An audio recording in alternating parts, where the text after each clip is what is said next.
Chapter 17. After June's departure, the sheriff gave himself to thought. Feet cocked on the much-abused desk, door wide open to admit light, he slid down comfortably into his swivel chair and frowned at the boarded-up windows. Langard's lank form blocked the doorway. "Hey, Wes," greeted Pat. "I can use you." He waved the old-timer over to a chair. Briefly, he told of the cached loot at the Circle L and his misadventures with Sam the previous night. "You gather up 3 good men," he concluded, "and stick around the Circle L, post a lookout on Coyote Ridge. If trouble brews, signal 'em, and you can send up smoke by day or flash a lamp at night. Then he can hightail her for town and I'll be out with a posse pronto." West nodded. "Do we try and bring Nels in?" he queried. Pat smiled. "Sure, if you can corral the buzzard, but I'll stake my saddle against your Stinson that you'll never set eyes on the Jasper. Larson's a slippery sidewinder." Ezra was the next to drift in. He spread his huge form over the straight-backed chair and chuckled deep into his throat. "You oughta see Sam.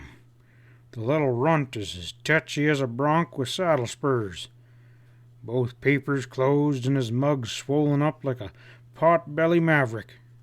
And Kitty's plastering poultices all over his map and he's spitting worse than a wildcat. Seems like you Jaspers sure stirred up a pile of hornets last night." "We'd had that payroll gang dead to rights if Sam hadn't done kicked over that hornet's nest," admitted Pat with a twisted grin. "But I got a line on Nels. It seems like June's crazy over the galoot and meets him in a line shack over there near Finger Rock. She won't ride out again, seeing that I'm wise, but I gamble Nels rides in. I want the buzzard. Now, from now on, you keep cases on that pie shop. When Nels drifts in, we'll corral the lobe. If June rides, you trail her." The sheriff had yet another visitor before the sun rose high. Jake Pierce. The ruddy-faced Pinkerton man strode in, plumped down into a seat, and regarded Pat with gloomy eyes. "Got any line on the coin?" he inquired. "Oh, just a hunch," admitted the sheriff. "Right now I'm betting my shirt on it. If it proves a winner, it'll knock your hat off." "Oh, how?" Pierce's eyes brightened. He leaned forward eagerly. Pat chuckled. "I might be a dang fool, Jake, but I'm not spreading my hand yet. Not for a while." The detective chewed the cigar that projected from his mouth in silence. "Well, if we don't make an arrest that'll stick," he declared finally, "I might just as well hand in my badge. They'll lift it anyway. A murder, 2 train hold-ups, and 3 payrolls melting into thin air while we all just sat around." Pat wiggled deeper into his swivel chair. "Me, I thinks faster when I sat around for a while." Pierce snorted. "Well, the headquarters sure be craving action. They're darn near burning down the wires." He spread his hands. "What more can I do? I got 2 men combing the hills, and another planted in the bucket of blood, and 2 more drifting around the dives. And the whole damn crew ain't caught a whisper. This bunch of bandits is so tight-lipped they can scarcely breathe." "Got nothing on the row?" asked Pat thoughtfully. "Not a thing." "Figure where North got the coin to buy land around Indian Flats?" "Not from the Chicago Rio Grande. I checked his record way back. It's clean." "Well, we know Nels Larson's in her deep. Blondie's already paid with her life on her part, and it don't look good for Maggie." "Well, I guess we'll just mosey along," murmured Pat lazily. "You are acting mighty self-satisfied," accused Pierce. "For gosh sakes, don't be holding out on me. I'm bad at headquarters. Give me a break." His voice was almost pleading. "Jake," promised the sheriff, I'll cut you in on the killing, and I got a hunch it's mighty close. And that's all the trouble Pierce could get out of him. Towards noon, the sheriff stuck on his Stinson and drifted over to the Gold Eagle. The buckboard rattled as passed as he left the plank walk, its whirling wheels smoldering him with dust. Close behind it raced a livery pony, a sober-clad gambler in the saddle, hands locked tight on the horn. With puzzled eyes, the sheriff stood back and surveyed the procession that swirled through the dust clouds, ponies and buckboards and sulkies, anything on wheels that a horse could pull, tearing out of town as though from the plague. Finally, he dodged across the main street. Bill North sat on a bench outside the Jewel Hotel, watching the parade with a smile. The sheriff plunked down beside him. "A herd of rats leaving a sinking ship," he grunted, "but first time I've seen it." North grinned. "You hit her, Sheriff. The rats are streaming out of Dutch Springs. It's just about as sunk as a construction town. In a month, it will be as dead as last year's calendar." "So they're hot-footing it to stake out claims in Indian Flats, is that it?" North nodded, absorbed with the stampede. "But they'll find all the claims are settled by Bill North and LaRoe." The young fellow's head jerked around. "How'd you guess that?" "Well, I just rode over to the flat." "For Maggie?" ejected North. Did you?" He stopped, embarrassed. "No, some jigger tipped her off, naming North." Pat watched the young fellow's flushed features from beneath the brim of his Stinson. "How come?" he demanded curtly. North shuffled his feet uncertainly, staring moodily at the dusty fog. "Well, I suppose I better tell you the whole story." His voice was reluctant. "It might sound a wee bit fantastic, but it is true." He told the sheriff of his tip from Chicago, meeting LaRoe on the stage, the saloon keeper's attempted double-cross, Maggie's warning, and his night ride to outwit the hatchet-faced saloonman. "So you see," he concluded half defiant, "I kind of owed it to the girl. I didn't like her sort, but I couldn't do less." "And now you're set to clean up?" mused the sheriff. "Clean up?" North's voice pulsated with triumph. "Why, I bought land for $20 an acre that'll sell for $1,000. "And it's worth maybe $1, drawled Pat.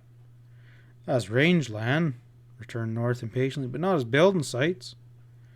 "And you got it all corralled?" "Well, between us, LaRoe and I have the whole country tied up. If they want to pitch a tent or build a saloon, they'll have to pay our price. Sheriff, I'm in the money." "Are you working in cahoots with LaRoe?" "Well, we can have a verbal agreement not to sell without consulting each other to prevent these sharks from playing LaRoe off against me," explained North. Pat rose. "'Pears like you got it figured out, Pat, but I never saw a balloon that wasn't liable to burst. When it bursts, I'll be out there on Easy Street." The sheriff moved off along the plank walk. He glanced through the carefully washed windows of June's pie shop. Larson's blue-eyed wife was standing behind the counter. She gestured. Pat ducked through the low doorway, but not before he had noted a rider with a disheveled shock of red hair hunkering against the front of the gambling joint across the street, apparently asleep. "Maggie Maloney's in town," announced June dramatically. "The shameless creature bought a pie not 10 minutes ago. She was wearing a man's pants and blue shirt and wore a black sombrero." "Any idea where she's hanging out?"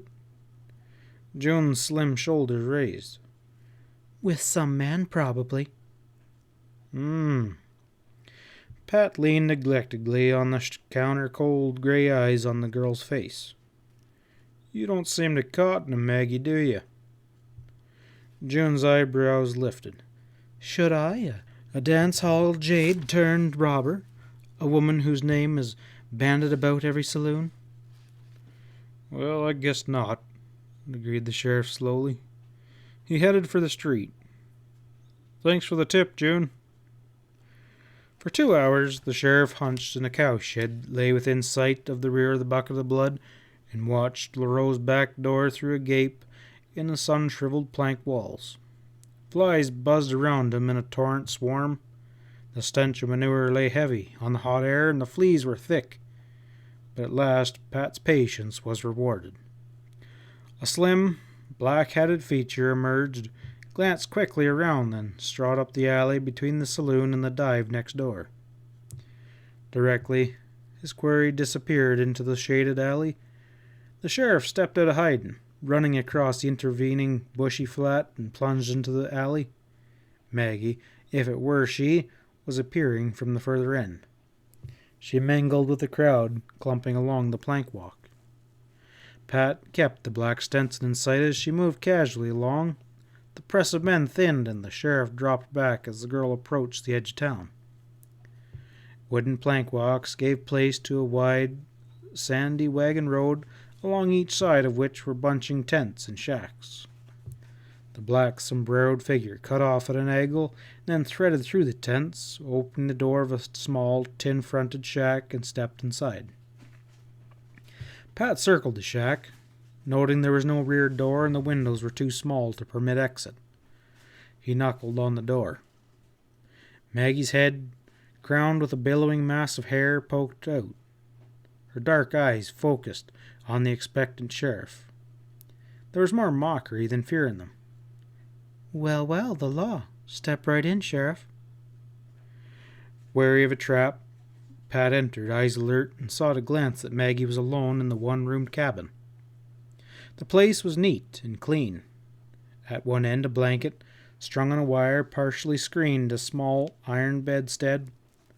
The bed was made up. The rich silk bedspread struck an incruous note in a rich clapboard cabin. A dresser over which was hung a large oval mirror, a small iron stove, together with a table and 2 chairs, completed the furnishing. The table was covered with freshly starched white linen cloth, and a bowl of artificial red roses stood in the center. Pots and pans hung from nails back of the stove, and 2 shelves were laden with dishes and groceries. The wooden floor was swept clean. Maggie dropped into a chair and motioned the sheriff to the other. Well, bring out the handcuffs. Amusement lingered in her husky tones. Kind of thought maybe you'd go quietly. There was a twinkle in the gray eyes of Pat. I thought you'd snap out of that pipe dream, she returned Maggie cautiously. Do I look like a train robber? The sheriff's gaze ran over her high boots and dark pants and rough shirt. Well, you don't really look like Maggie Maloney, Queen of the Bucket of Blood. You can't hold me if you arrest me, taunted the girl. The boys smashed your musty old jail last time, and they'll do it again. He never cornered a fugitive who acted less like one, decided Pat. You still use the same brand of scent? He inquired.